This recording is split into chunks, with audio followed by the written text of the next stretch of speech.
All right, everyone, welcome back into another NBA DFS video. We got the Friday 10-game slate here. It's a fun, exciting one.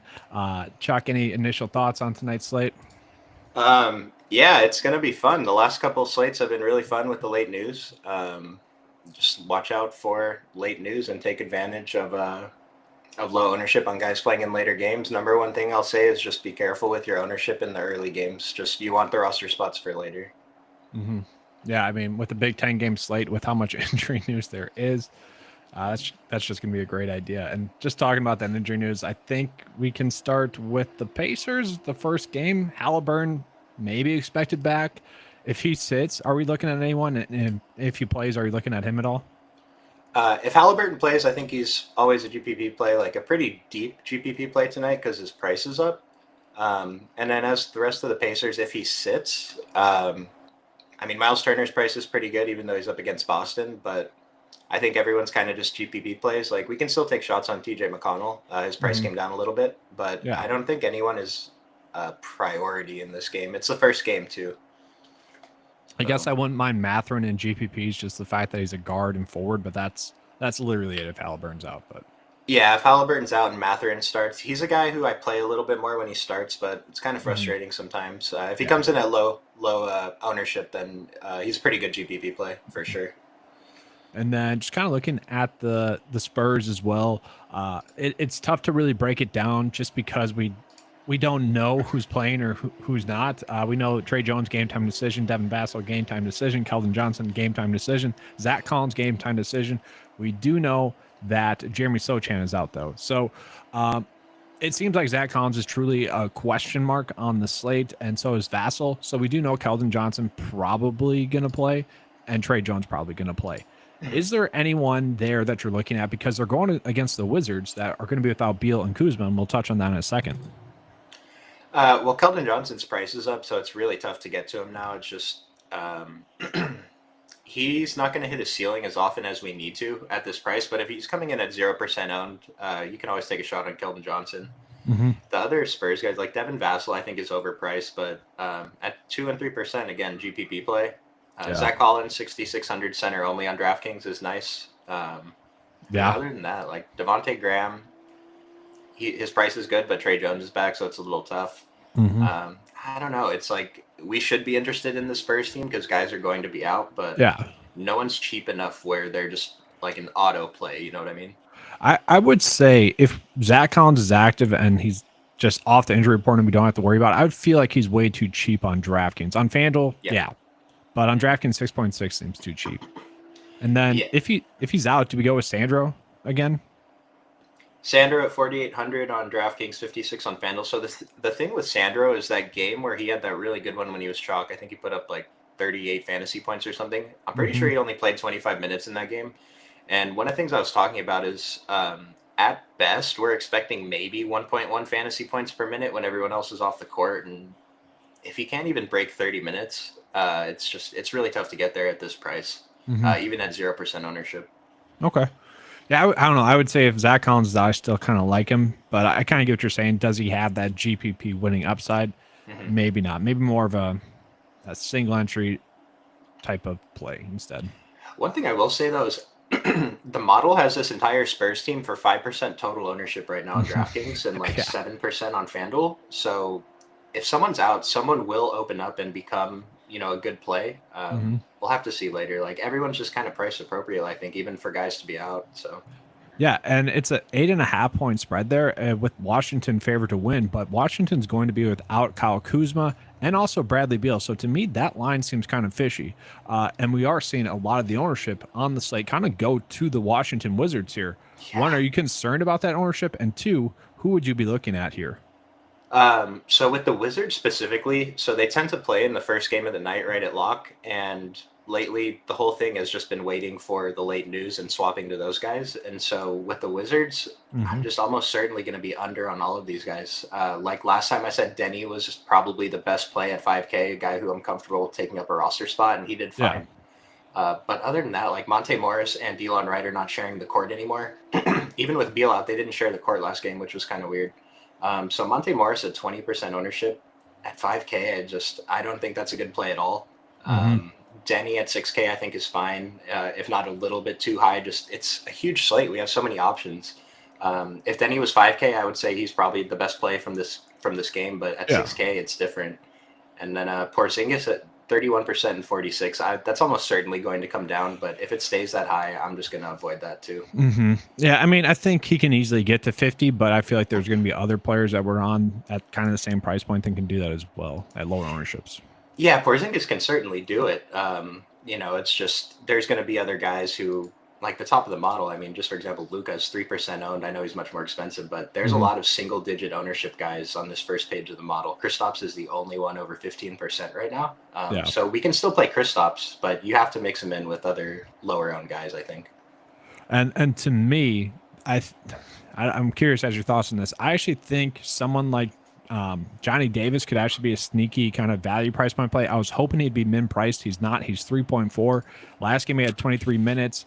The game before that only 4, and then 13, 19, 19. The thing with it is Bradley Beal's out, obviously, and we're just seeing them do weird stuff with their rotations. And if we're going to be fading someone like Monte Morris, I feel like this could be a good pivot. Any kind of thoughts on that? Obviously, we're hoping for like 25 minutes, a slight increase in minutes, and obviously a good day. But kind of what are your thoughts on that? So for me, with these type of guys, like 23 minutes was the most he's played all season. And I know he's super cheap, but I just really don't want to have to play a guy where I'm hoping plays 20 minutes, where I'm sweating if he's coming off the bench in the fourth quarter, if it's a blowout, whatever. But Johnny Davis was the guy who had that crazy layup that everyone's talking about. MJ did this and everyone was on him for 40 years about it. And then we have this guy, Johnny Davis, that no one's ever heard of doing the same type of layup. That was the first time I heard of the kid, but I think it's a little bit too thin. He's a former Wisconsin Badger, so I kind of have I saw him popping up a little bit. I'm like, all right, is tonight the night? I might have a little bit of him because of that bias, but it's probably just bias there. I mean, it's reasonable. This is a pretty ugly NBA game, so things are going to happen. Exactly. And if it is going to be a blowout like that, like, okay, then yeah, give him additional run. It's kind of my thought process there. And obviously with Beal out, could be forced into minutes anyways. Yeah, we'll see what happens. I think the main thing, though, is the chalk guys from this game are not as good as the field thinks they are. Yes.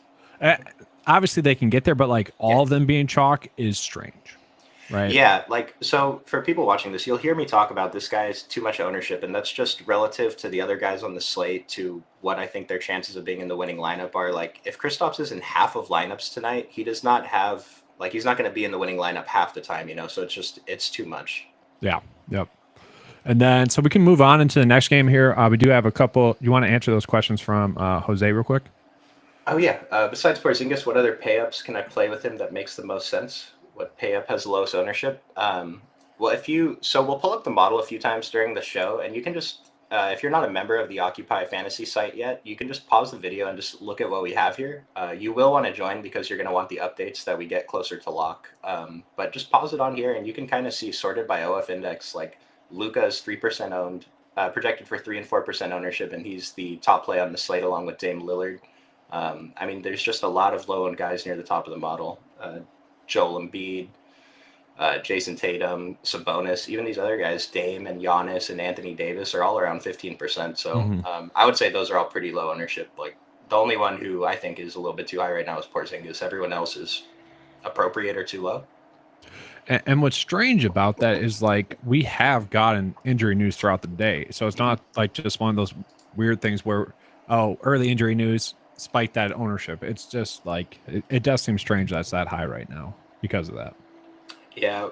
The one thing I will say, though, is Porzingis is 9K. And if you'll notice, his OF index is 13.7. And he is above other guys that are more expensive than him. There's about 10 guys more expensive. So he's a phenomenal play tonight. Yeah. Let's not get that twisted. Yeah, I don't want to make it sound like I'm saying don't play Porzingis. I just think we want to play other guys too. Yep. And so now moving on to that next game.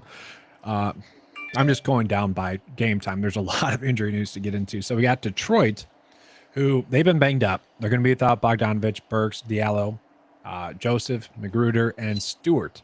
But they are going to be with Jalen Duren, Bagley, and Wiseman. What are we doing with those bigs? Anything, or is it just kind of a stay away? They're all a little bit too priced up now. It's weird because Bagley would have been the one I was interested in, but he's up to 7K on both sites. James Wiseman. Jalen Duren's still 5,100 on DraftKings, but Yeah. so I think that most of the industry thought he was a bad play when Bagley was out, but even in the 25 minutes, he was way better than a fantasy point per minute. But with Yep. Bagley in, it's tough. I don't think he's a good GPP play today, Duren. And then I would say like there is the potential that Bagley or Wiseman could get into foul trouble. Oh yeah, because we've seen that, and then Darren could be just like, oh, he's a 7x play at 5K. Like that's within the realm of possibilities. It's just not. We don't want to ever bank on that, right? yeah. But at 0% ownership, that is one of the reasons we could get to Duren. For what you just said, those guys get into foul trouble, then he would look pretty good. But it's just asking for a really specific scenario. Yeah. We want to play like these type of guys. We want to play that can get there without the extra run, and then if they have the potential to get the extra run, they just become way better plays. On like a 3-game slate, I'd be fine with that kind of logic. On 10-game slate, yeah. On like turbo and night slates, you can play pretty much anyone. Yeah, as long as the logic's solid. Really, the only one that's pulling in ownership here is Ivy on FanDuel, and then a little bit of ownership for Hayes on DraftKings at 5%. Any love for them, or just even weight on the field? So I kind of like Toronto today. That is a really large spread, though. Right? The first 6 games, they're all bad spread-wise. Yeah, all of them. So I don't think of Toronto as a team blowing out other teams by like 15. Like obviously Vegas has Toronto as 15-point favorites, but there's a lot of players on Toronto I like, or there's a couple anyway. But Detroit, I don't think we have to run it back, especially with the blowout risk. Well, we'll talk about Detroit or Toronto here now too. Toronto they have Precious as a game time decision, Scotty Barnes as a game time decision, Gary Trent Jr. as a game time decision as well. Let's see, we have Barnes projected, we have Trent projected, we do not have Precious projected for minutes. Anyone you're looking at there directly? I know you said you like them. Maybe Jakob Poeltl, maybe Siakam. Who are you looking at there? So Jakob Poeltl, I've been a big fan of. As long as he stays under 8K, like that 7,700 FanDuel price is kind of high, but I'm still going to take some shots at under 10% ownership. And then 7,200 on DraftKings, center only 4% projected ownership, I think is a great play for Jakob Poeltl. Fred VanVleet, his ownership seems fine, like right around 10% at this 8,700, 8,900 price. Basically, all these guys are just GPP plays, I think. Jakob Poeltl is probably my favorite, but I think all these guys are playable. And then Boucher, they priced him up a little bit from where he was last time. Great play last time because Scotty Barnes was out, came in low ownership. He's going to be okay today at these prices. Yeah. So Scotty Barnes did he get injured in that game? And then? No, he was. That was the previous game? Yeah, he was ruled out of the previous game. Okay. Or, I don't remember. I just know that we didn't expect him to play last game. So we'll have to see what happens with Scotty Barnes. 6,500 is a pretty good price for him if he does play, though. In this matchup, yeah, for sure. Okay, so kind of moving on. We can skip Houston, Memphis finally. I don't think we really need to touch on Charlotte. Dallas, Kyrie's currently a game time decision. I would say simple analysis there is if Kyrie's out, Luka's in play, and then some of the other guys are in play. If Kyrie's active, maybe just stay away. Yeah, I'm not really interested in getting anyone except for Luka. Okay, that game's a blowout potential too. Yeah. Like Jaden Hardy, I think he played 25 minutes and put up like 50 fantasy points or whatever last game, but that's just such a random outcome that it's not something that we're going to play him for. Yeah. So we'll move on to the Milwaukee game. We do have a little bit of injury news here. Chris Middleton is out. We have seen this plenty, so we kind of know what to expect. Drew Holiday's firmly in play at 7.2. Only coming in at 8% ownership. That seems pretty low to me. Grayson Allen, we wish he was a little bit cheaper at 4K, but he's firmly in play. Brooks a little bit too cheap. Like they're all a little bit too cheap. The player that's coming in with a lot of projected ownership, and we've touched on this a bunch already. It's like when Grayson Allen's chalk, go Pat Connaughton. When Pat Connaughton's chalk, go Grayson Allen. Do you see any reason to switch away from that method at all? No. Yeah, just play more Grayson Allen than Pat Connaughton, or play the same amount and you'll be over on Grayson and probably with the field on Pat. But if you fade Pat, don't think you have to play Grayson. You can just fade both of them. Yeah. But if you think one of them's a spectacular play, then just go with the other. Like Connaughton, 21% on FanDuel is crazy. When Grayson's, I know he's more expensive, but 2%, that's wild. Yeah, especially considering how large the slate is. We're going to get news, and like this game is 2 hours after lock, so people are going to be able to swap off Connaughton, so he likely doesn't come in that high. Yep. But I do want to say Drew Holiday 7,200 is probably one of the best GPP plays on the slate at 8% projected ownership on DraftKings. And if you think about it, Utah's going to be without Jordan Clarkson and Colin Sexton. They're running out Horton Tucker at the point guard spot, so like not a normal point guard. So like Drew Holiday should be able to feast in that scenario. Yeah, we can certainly hope so. The weird thing about Utah is Taylor Horton Tucker 7,200 on DraftKings, but they dropped him to 5,500 on FanDuel, and he's like the highest owned player of the week, projected for 60. So I don't know. So I do want to mention Javon Carter here at 11%. He's only 3.3. This game should be a higher line. It's -9 for the Bucks, and I just looking at some of the other lines out there, I'm like, okay, if the 3 best players on Utah are out in terms of like scoring, and the Bucks are only without Middleton, like how is that only 9 points when some of those other games are like Toronto, for instance? How is that 15? Like it seems too low given the other games. And so if this game is a blowout, like a big blowout, I think Javon Carter at 11% owned is a lot, but 3.3 a decent value if we're trying to find low owned value. But at 11%, I guess that's not really low owned for a value. At 3,300, actually, I don't hate it though. Yeah, Javon Carter, a guy I'm usually not excited about playing. He doesn't sound too bad tonight. 3,300 seems fine now. Yeah, I would say I guess just 11% probably right, but if he's at that, maybe fade, and if he gets down to 5, then we're fine with it. Is that? Yeah, that sounds good. I mean, I'll probably not have too much more than 11% anyway. Yeah. So if I end up with 11%, if he comes in 11, I'm okay with it. Okay. And so we'll touch on Utah now because it's very interesting here. This is probably the make or break part of the slate, honestly. Just with, like you said, we got Horton Tucker on FanDuel coming in. Extreme chalk. I would say that's probably right, although he's been terrible lately. What are we doing with him? Obviously on DraftKings, probably priced too high, but I'm curious. What are your thoughts on him there? I mean, I guess I should have known he was going to come in for 60% ownership when I saw the 5,500 on FanDuel. I think he's a great play. The ownership is high, but it just what other plays in that price range, have a similar range of outcomes to Taylor Horton Tucker, and there's not that many. So even with the ownership, I think he's a great play. And then this is the kind of thing, like the price is much different on the sites, but he's only 2% projected owned on DraftKings. 7,200 is not a great price, but probably deserves a little bit more than 2% ownership. Not much more, but more than 2. I mean, we did just see him go for 60 against Charlotte. Obviously, it's Charlotte, and then 38 and 38. Like in this same scenario, it's just Utah's been so terrible. It's so like that's the problem. He's been getting into foul trouble too. Yeah, but you're right. If he's 59, I know it's pricing and only 2%. That does seem strange because if you're locking him in essentially on FanDuel, you're saying he should be 72, pretty much. Yeah. What are your thoughts on? And I have it written down. Okochai, and I'm not going to butcher his last name. Agbaji? Yes. There we go. He's okay. I think he had a monster game, GPP play. So one thing is like, if Utah has to keep this close, like who is going to, do well for Utah? And it's going to be Agbaji, Horton Tucker, Kessler, and Olenek, right? Maybe Chris Dunn, Fontecchio too. So I think we can play all 6 of those guys. The 6 top guys on Utah seem all playable on both sides. I like Fontecchio actually at his price tag, 4.4, decent price. Just Yeah, I don't like the ownership. That's kind of a little higher than I expected, but we'll see how that goes. It's gonna come down probably. We're gonna get more value.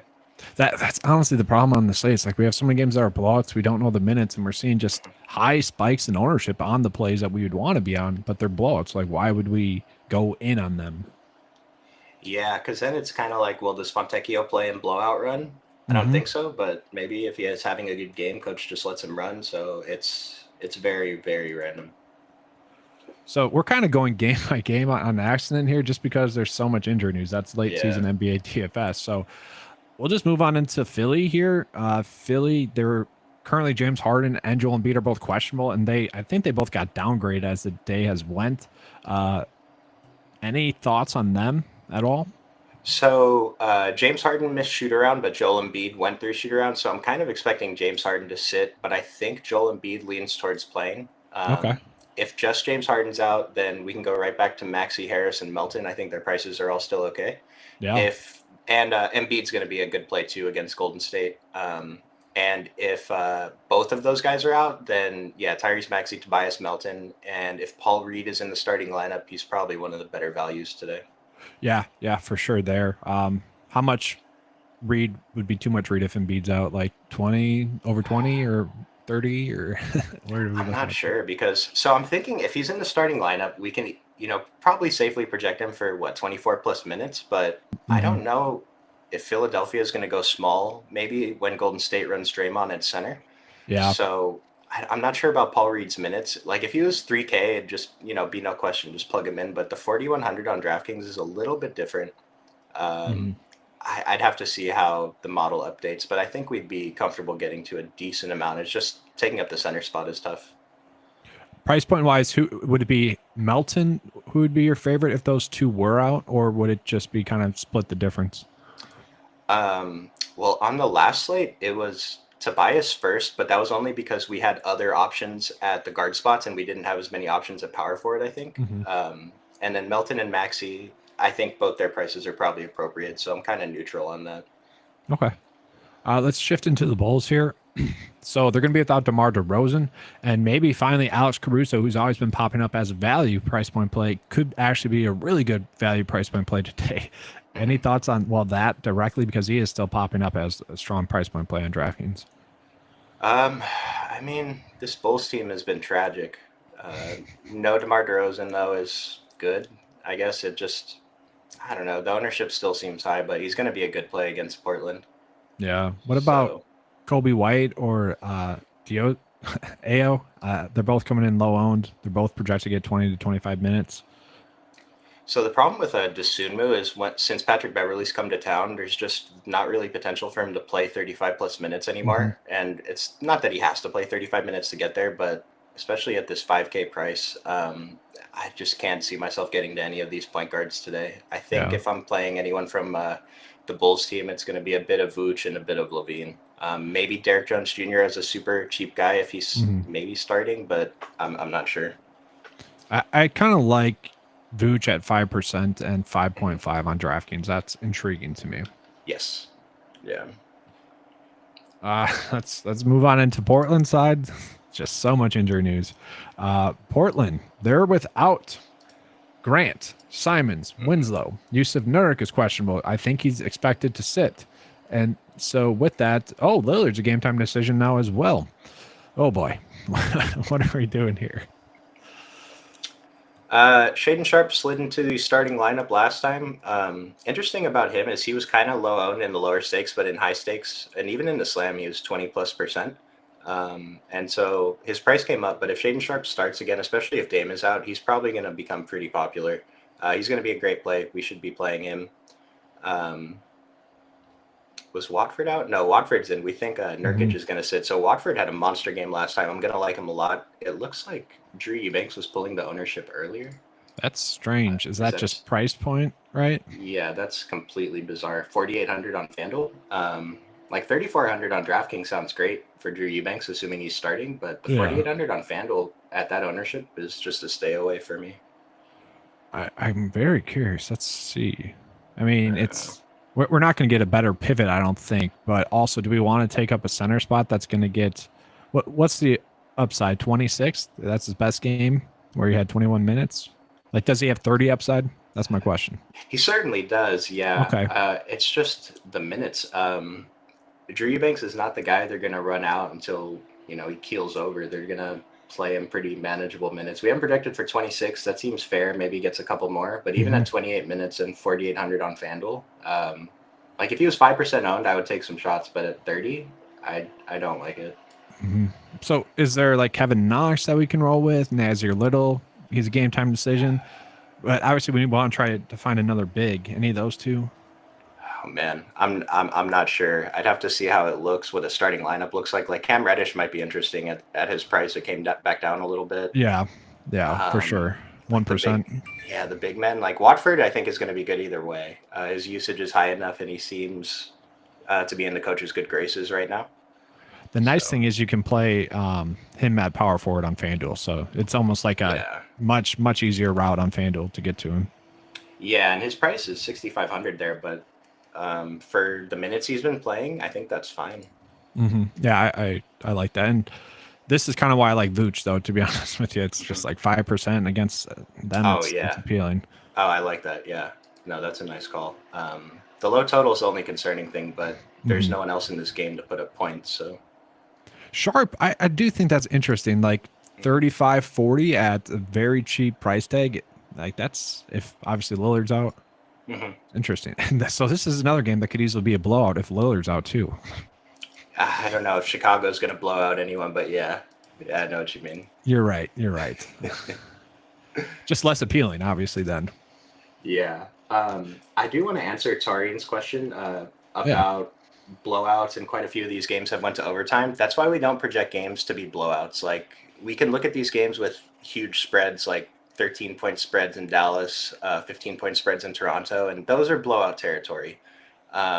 But we still don't project blowouts. Like if the team doing the blowing out, someone probably did well, right? I worded that kind of weird, but like if the Bucks blow out someone, it's probably because Giannis had a good game, right? So don't project blowouts. Like we can consider them a little bit, but they shouldn't really affect what you're doing too much when building your lineups. Yeah, it's more or less when we're looking at ownerships, trying to see if we can find a slight edge or seeing if we can find a value. That's really why we're mentioning that.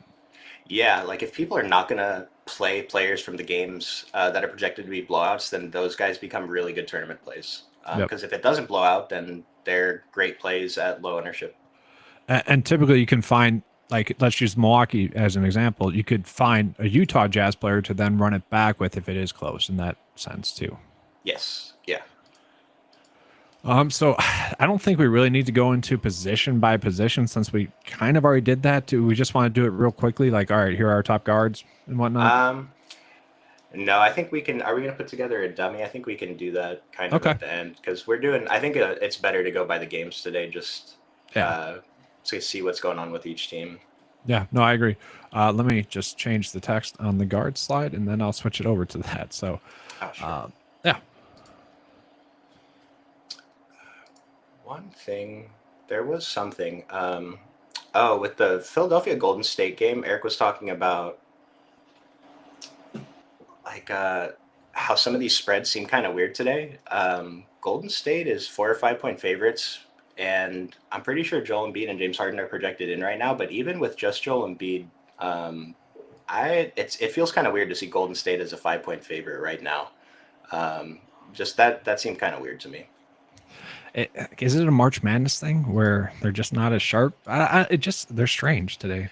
Yeah, there's a few usually there's a line or two that I'll say, might be off, but usually I'm wrong. But today there's so many lines that just, Vegas is good, so these are probably pretty efficient lines, but they just look like Phoenix and Sacramento. Sacramento's 4 point favorites against Phoenix. It seems weird. Maybe they're looser because more people are just gambling because of March Madness. I don't. That's true. Maybe. Or yeah, just not as sharp of lines. I don't know. Or maybe they Yeah. are sharp and It's weird. But yeah, so kind of trying to do a first look kind of dummy build here. We'll just sort by kind of projected value on DraftKings just to see if there's any starting points for it. Mhm. And so we got Drew Eubanks there. We got Caruso, Grayson Allen, once again, better than Pat Connaughton, Chris Dunn, Daniel Gafford, Dennis Smith Jr. Any of those that would see as like a starting point? Oh yeah, I think we glossed over Charlotte a little bit. So Terry Rozier is not expected to play. I'm not sure if they ruled him out already, but Dennis Smith Jr., assuming he's starting and Terry Rozier is out, is a really good price. 5,200 on DraftKings, 58 in FanDuel for above 50% ownership on both sites. Yeah. It's just he's a point guard who has a ball in his hands. They're up against Dallas. It's a slow game, but they don't have another I think they do have another ball handler, but not. No, they don't. It's Svi Mykhailiuk. It's Kelly Oubre if he plays. Yeah, if Kelly Oubre plays, he's probably going to be a decent tournament play too because he's going to take as many shots as he possibly can. But yeah, I think Dennis Smith is the chalk point guard play today, unfortunately. So he had an illness. Yeah, and he's cute too. Last night. Well, he left the last game with an injury. Half of Charlotte's team did. So Charlotte's going to be a pretty important team to watch today. Svi Mykhailiuk was pulling ownership earlier. I'm not sure if he still is. I kind of feel like he's the move. Svi, I like it. Yeah, especially like I'm showing 0% right now. There's no shot he stays at 0. People are going to take shots on him even if he doesn't become chalk. Yeah. But yeah, I'm liking Svi. 30 minutes. Yeah, in the last game is what he had. Why 0? That can't be right. It's going to change. Something's going to happen there. I mean, if it doesn't change, if Svi stays low owned, I mean, he's 3K on DraftKings. I think it's a pretty decent shot. He gets usage when he's played. He hasn't played for this team much, but take a risk. Easy to make him work on FanDuel too. Just multiple position eligibility on DraftKings. That's interesting there. Yeah, pretty solid play from Charlotte. I feel like that's a good example of kind of what we mean. Like, sure, is he the best value on the slate? Probably not, but in a slate in which we're getting some extreme chalk value, you can always find on a 10-game slate, especially late season NBA DFS, you can find a very similar play that is just being glossed over. For example, Alex Caruso's 3,300 on DraftKings coming in for 20% ownership. I mean, like, yes, Alex Caruso is going to get there more often than Svi, but the thing is, the model is giving Svi like 15 minutes today, I think, and it's hard to project him for more. And so around the industry, like the people that are using optimizers and all that are not going to get to Svi unless they're going in and manually editing him or manually putting him in like we are. So Svi's just a better play because Caruso is going to be in everyone's lineups today automatically just from pushing build or optimize or whatever. So finding those guys like Svi is how you win tournaments. And just as an FYI for people that aren't familiar with it, like projected minutes and stuff like that, that's obviously just a big calculation that's coming in that's based off of projected rotation and whatnot. So in a situation like this, especially late season NBA DFS, it is just hard for the data to say he's going to get 30 minutes unless it's like confirmed in the starting lineup, just as an FYI for people that are unfamiliar with it. Yeah, the best NBA DFS player, Petty Theft, has talked about how he just sees things that other people don't, and the minutes are the number one thing to pay attention to. And so, Torian's saying that Dennis Smith Jr. revenge game. I mean, I don't like him at 50%. I'm going to be honest with you. If it was 30%, sure, I would eat the chalk there. It just almost like he should go off. Like he definitely should, but man, 52, if he only goes for like 36, like we're not losing that much. Like what does he have to go for 40 to really hurt at 50% projected ownership on a 10-game slate, right? Like probably 40, right? So the thing with, like, let's say he puts up 35, he's probably going to be in the winning lineup just because he's going to be in 50% of lineups, right? Yeah. So it's kind of like his ceiling doesn't have to be as high because of how many people are playing him. But yeah, I agree with what you're saying, though. I kind of feel like, man, it's frustrating. Like, we almost have to go 3 values and then pay up for a stud. It almost seems like. Yeah. One guy we didn't mention too much is Chris Dunn also. Not that I think he's a great value at that ownership, but he is interesting. He is. He's definitely interesting there, I would say. I don't like anyone on this list. Right? Let's reverse engineer it today. We're going to start with the top plays and go from there. So Damian Lillard, if he's active, are we starting our builds out with him? That's the biggest question. I'm going to leave that one up to you. I'm kind of neutral on it. Flip a coin. I kind of like it. The only thing that worries me is that it is, a later game. And so we could be just effed, for lack of a better term, if he is or if he gets ruled out, because then who are we trying to pivot to? Especially if he's our guard position, we'd have to play him at the utility spot. And I don't necessarily like that. Yeah, we can probably pivot to like SGA in that last game, but I'm pretty sure that would be leaving a couple dollars on the table. So probably just have a swap in mind if you're playing Dame. But if that's going to push down his ownership, he's going to become a pretty good GPP play. I like Dame tonight. I'm going to put him in there at the utility for now. Yep, let's do it. Obviously, the model says he's the best player on the board as well. That could change if Kyrie is officially ruled out, and then Luka could bump up there, and then Joel Embiid as well. Like, Yeah. those are all fine. And at 3%, that's very low owned for Embiid. I mean, he's going for an MVP, right? Like, he is literally, we see it on the court. He is trying to earn that MVP. So that seems very low for him in a statement game against the Warriors. Yeah, especially he had 2 or 3 monster games where he did not play the fourth quarter. And I can't remember off the top of my head, but I'm assuming that Philadelphia was the favorite in those games. And tonight, Philadelphia is 5-point dogs. And so if we trust Vegas, which we should, then we expect Joel Embiid to be on the court in the fourth quarter. And with the usage that he's had at 3%, that's a mistake. He should definitely be more than 3% today. I'm gonna put him in the center actually as well. So Dame and Embiid right now, because I do think we can easily go studs and duds. Now, obviously, both questionable. They both could sit. Be in the Discord chat before lock. Yeah. And then, did we just eat the chalk on Porzingis, or like the next really strong price point play on the model is De'Aaron Fox and then Vooch? I actually like Vooch. Yeah, I'll take Vooch over Porzingis all day. Yeah. All right. So now this is, that's fine. We could make pivots there because they're both in the same game, Lillard and Vooch. That works actually. Need to find a couple good values. We didn't really mention Levine. Do you have any thoughts on him? I mean, like, he seems a little bit too chalky. So I think I've been wrong about fading Levine when he's chalk every time, but it's like he can't shoot 70% every single time that people are playing him. So right, like he's a man of the people. Yeah, it's like I've talked about. He's in a great spot. He's in a great opportunity to put up that fantasy score, but he still has to do it. You know, he still has to make the shots. And he's fine play. I don't want to talk people out of Zach LaVine.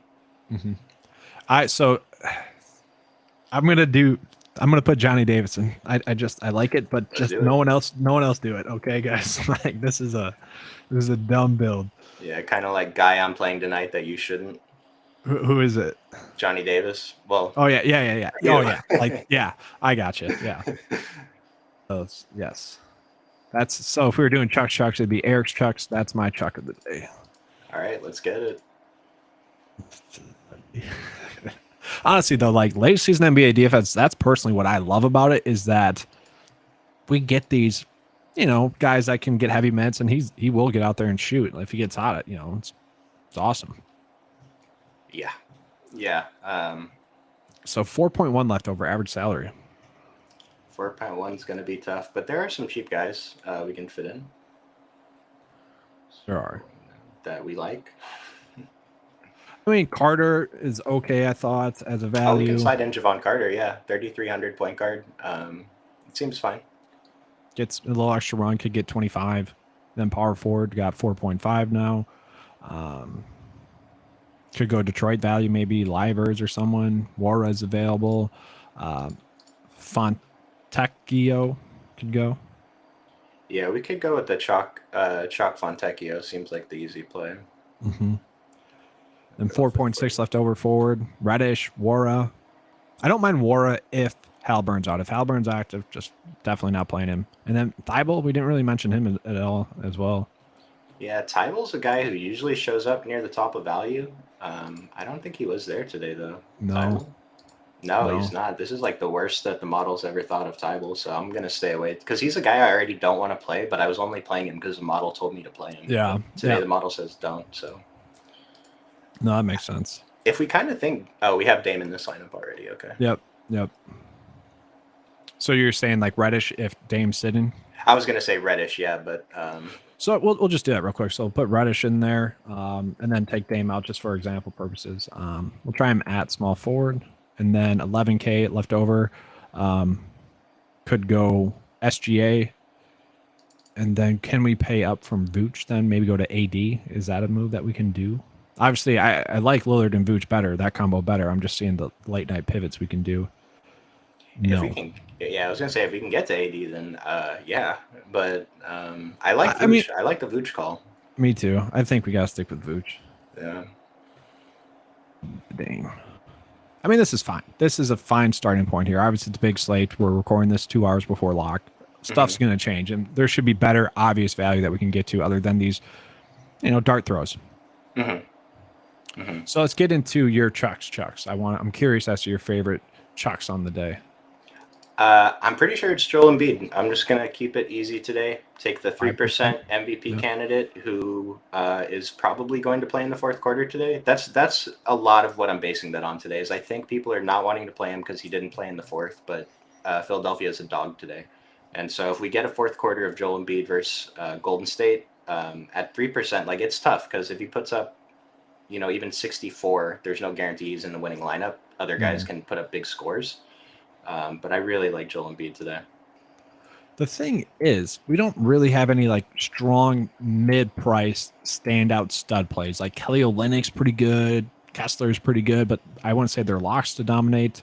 And that's it. Like we have Denny still not a lock. Like it does make sense to pay up for the studs and pay down for duds. It's a perfect studs and duds slate. Yeah. Like I just sorted by max price 7,200 on DraftKings, and the two guys showing up at the top of the model under 7,200 are Drew Holiday and Jakob Poeltl, and I think I'm gonna throw those two guys out as my other favorite GPP plays. And now when I say favorite, that means relative to the field, so don't go playing them in 30-40% of your lineups. These guys are under 10% owned. You don't have to get that much to be over the field. Yeah, I agree. I think those are two very strong plays as well. Joel Embiid, Drew Holiday, and Jakob. 3 chucks today. I like that. And I'll add in a FanDuel chuck, Fred VanVleet. Love it. Just seems a little bit too low owned on FanDuel. Coming in at, well, he's 11% now. I think that changed. Yeah. But still, that's pretty low against against Detroit. Yeah, fan of that. Fan of all of Toronto today too. But Fred VanVleet. Is there any way you're kind of prioritizing this slate at all? Honestly, late night emphasis, stacks at all? Well, I'm definitely going to try to get less Spurs, less Washington, less Indiana, less Boston. Okay. So I think the way I'm going to go into lock is I'm going to load up on the later games, Philadelphia, Golden State. I'll probably get to Phoenix, Sacramento a bit, and then OKC, Lakers, and then just see what news we get, and I'll have the roster spots to swap out of those guys and get to some of the other people that pop up. Okay. And then kind of which of these high chalk players would you say is most likely to hit and least likely to hit? We got Dennis Smith, Eubanks, we got Porzingis, Denny, Monte Morris, Zach LaVine, PJ Washington. I guess I get that. Caruso Dunn. PJ Washington's been chalk the last few slates, and he's kind of chalky again today. Mark Williams is supposed to play again, so that takes away a bit from PJ Washington getting those backup center minutes. So if his ownership stays there, that seems fine. But if it gets closer to 30, that's probably too high. I think Dennis Smith is safe just because I think he plays 30 minutes most of the time. We have projected for 31, so fantasy point per minute, figure 31 fantasy points is pretty good. I don't love these other guys. Like if Eubanks starts, 3,400 probably gets there, but he takes up the center spot, so that's difficult. Yep. I don't love it. I don't know. Yeah, it does. It seems like those top really 4 guys I would say the top 2 seem about 10% too high, and then Porzingis, Denny, and even Monte Morris seem about 5% too high. Like not much, but enough. Yeah. Yeah. And then FanDuel THT. 5,500. It's just a mistake price. I'm not sure what happened there. All right, so that's a good. Who do you feel more comfortable about hitting value or exceeding it? Dennis Smith Jr. or Horton Tucker? Most of my volume's on FanDuel today, and as of right now, those are my 2 highest exposed players. So hopefully both.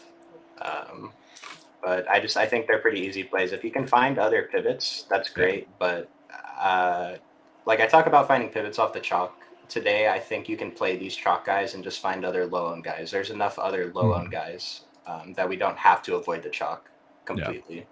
Yeah. And Horton Tucker being guard and forward eligible on FanDuel is just, it's tough to pass up the flexibility.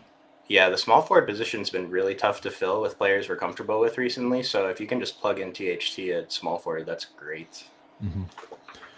Yeah, so let's see the questions that we got coming in. Okay, so yeah, talking about the center value there. I'm like, what did I miss? Everything. If you have any questions, let us know. And then Torian likes some Toronto plays. Yeah, they're strong plays. Toronto. Yeah, and as for the low-owned teams question, I feel like that question is the answer to that's going to change pretty dramatically in the next couple hours. So Mm-hmm. just look at the model and just play with it, like play with the different filters and see if you find something that stands out. Yep. But yeah, guys, we're going to be closing up here pretty shortly here. We'll stay on for about another minute. If there's any questions, get those in. But if not, just remind you guys, be in the Discord chat before lock. This is a big 10-game slate. There should be a big edge. Obviously, there's March Madness going on. People are going to be distracted, really. And I know it might not be a big edge, but it could be a 5% edge. Like 5% of people are going to be more distracted that typically play NBA DFS, or maybe 10%. And that can be a difference. Absolutely. Yeah. And then especially night slates, maybe 5% more tilters enter the night slate. You never know. Mm-hmm. Yeah. I mean, for the most part, people that are playing NBA DFS at this point are going to be people that are sharp, but at the same time, there are still a good portion of people that are playing to play. And it's Friday. And it's Friday. Yeah. We'll see. Any questions? If not, make sure to like, guys. Make sure to like the video. We got about 40 people in here right now, 6 likes. Let's pump that up. Yeah, appreciate you guys coming in here. Make sure you join the Discord. We've had 2 4-figure winners both of the last 2 days. So we've got some pretty good stuff. A lot of people in there giving good information, thoughts, throwing out guys that maybe everyone else is overlooking. So make sure you join the Discord. Instructions on the website. Yep. And if you guys want to become an Occupy Fantasy member, link is in the description below. You get access to this tool as well as the lineup builder as well, which is pretty huge, especially when you can make kind of those human pivots in there. You can tell it exactly what you want very easily as well. So like if you agree with Johnny Davis punt play of the day, you could bump that up. Don't play him. Don't play him. But yeah, that's it. Thanks for watching, guys. Chuck, any final thoughts other than the previous thoughts? Good luck, and just be responsible with our bankrolls today, because this is very, very random.